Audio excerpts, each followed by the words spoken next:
সুতরাং পুজো পার্বণ আমাকে শিখিয়ে লাভ নেই। মহাকুম্ভ আমি নাইবা বললাম, ওটা এখন মৃত্যু কুম্ভ হয়ে গেছে। उत्तर प्रदेश के प्रयागराज में चल रहे महाकुंभ पर पश्चिम बंगाल की मुख्यमंत्री ममता बनर्जी के इस विवादित बयान ने राजनीतिक गलियारों का पारा हाई कर दिया है।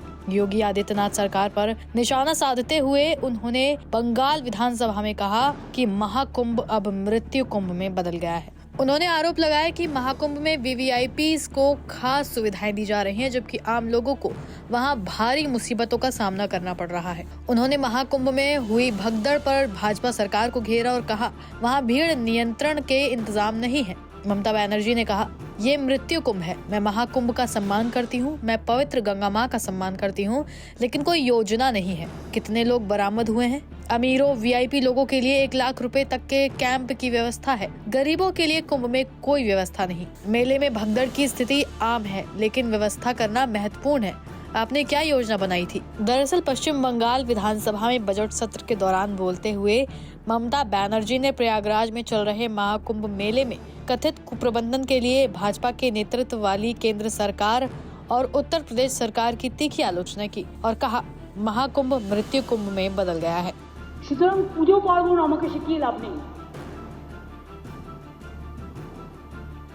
মহাকুম্ভ আমি নাইবা বললাম, ওটা এখন মৃত্যু কুম্ভ হয়ে গেছে। बता दें कि महाकुंभ में भगदड़ के चलते प्रयागराज में कई लोगों को अपनी जान गंवानी पड़ी। वहीं आग और जाम के मिसमैनेजमेंट की भी खूब खबरें आई, जिसमें योगी सरकार और उनके प्रशासन पर सवाल खड़े हो गए।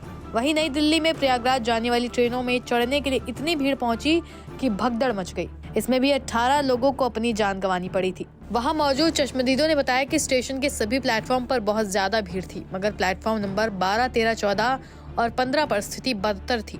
रेलवे द्वारा ट्रेनों के ठहरने को लेकर बार बार प्लेटफॉर्म नंबर बदलने के अनाउंसमेंट के चलते भगदड़ मच गई। बहरहाल बनर्जी ने मंगलवार को विधानसभा में आगे कहा था कि प्रधानमंत्री नरेंद्र मोदी से उनके विधायकों द्वारा उन पर बांग्लादेशी कट्टरपंथियों के साथ मिली भगत का आरोप लगाने की शिकायत करेंगी। मुख्यमंत्री ने आरोप लगाया कि भाजपा अपने राजनीतिक हितों को साधने के लिए धर्म का इस्तेमाल कर रही है। उन्होंने कहा कि अभिव्यक्ति की स्वतंत्रता भाजपा विधायकों को नफरत फैलाने और लोगों को विभाजित करने की अनुमति नहीं देती है। पश्चिम बंगाल में विपक्षी नेता शुवेंदु अधिकारी ने शनिवार को आरोप लगाया था कि राज्य के कुछ इलाकों में राष्ट्र विरोधी गतिविधियां बढ़ रही हैं और इसके लिए मुख्यमंत्री ममता बनर्जी को उन्होंने जिम्मेदार ठहराया। इसके बाद ममता बनर्जी ने भाजपा को चुनौती दी और वो उन पर बांग्लादेशी कट्टरपंथियों से संबंध होने के आरोप को साबित करने को बोलने लगी। उन्होंने कहा कि अगर पार्टी ये साबित करने में सक्षम हो जाती है तो वो इस्तीफा दे देंगी।